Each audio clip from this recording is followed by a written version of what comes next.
Naam, alhamdulillah, tunamshukuru Allah subhanahu wa ta'ala kwa kuweza kutujalia kumaliza darasa letu za kitabu cha Umdat al-Ahkam Mukhtasar Umdat al-Ahkam.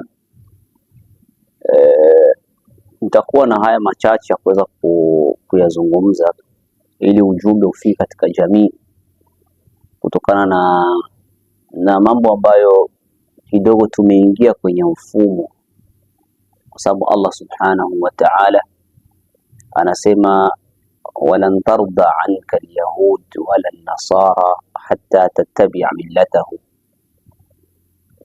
Mayahudi na manasara kamwe hawezi wakakuacheni mpaka wahakikishe tumefata mila zao sisi Waislamu. Na kweli tunakwenda hatua kwa hatua,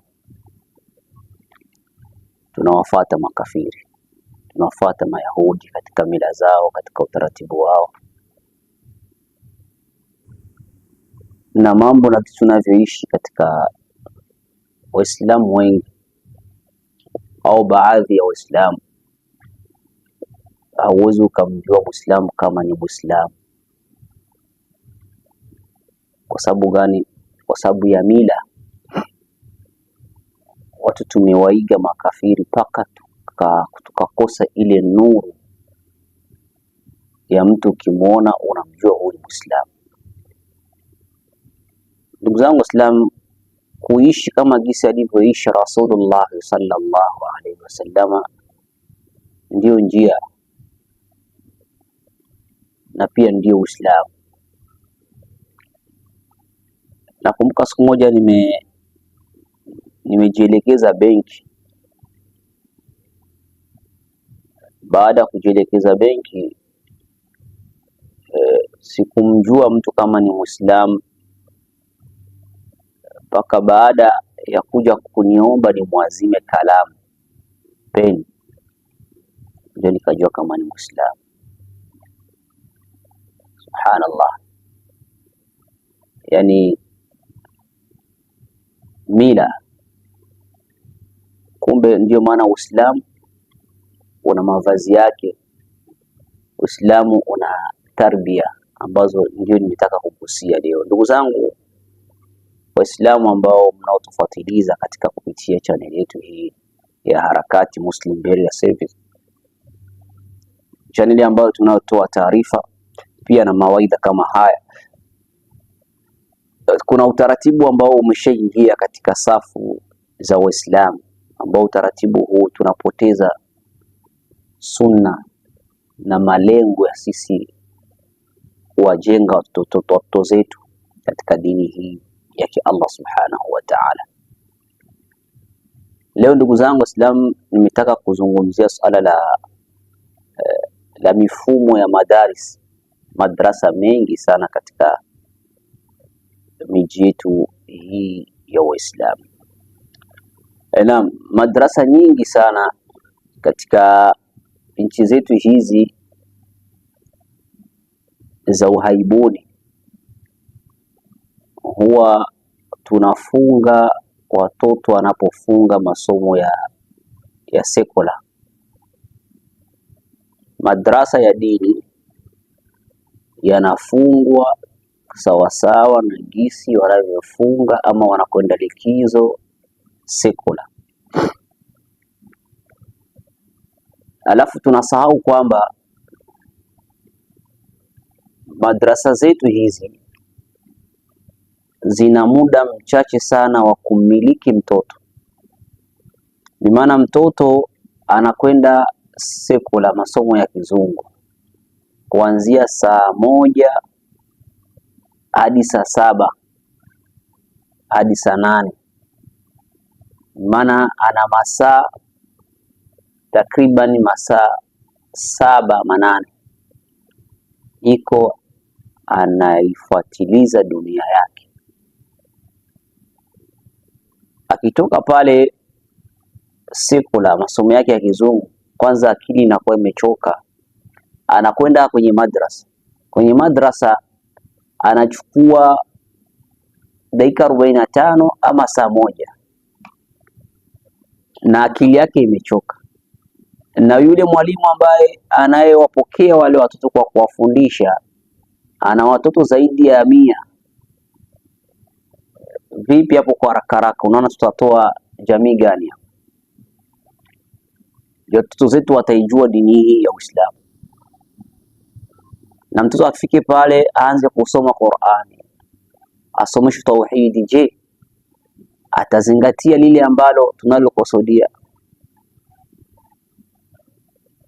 Kumbe kwa ufinyo wangu wa akili, hasa nyinyi wazazi ambao mnaohudhuria katika darasa zetu na wengine ambao mtakaopata video kama klipi hii,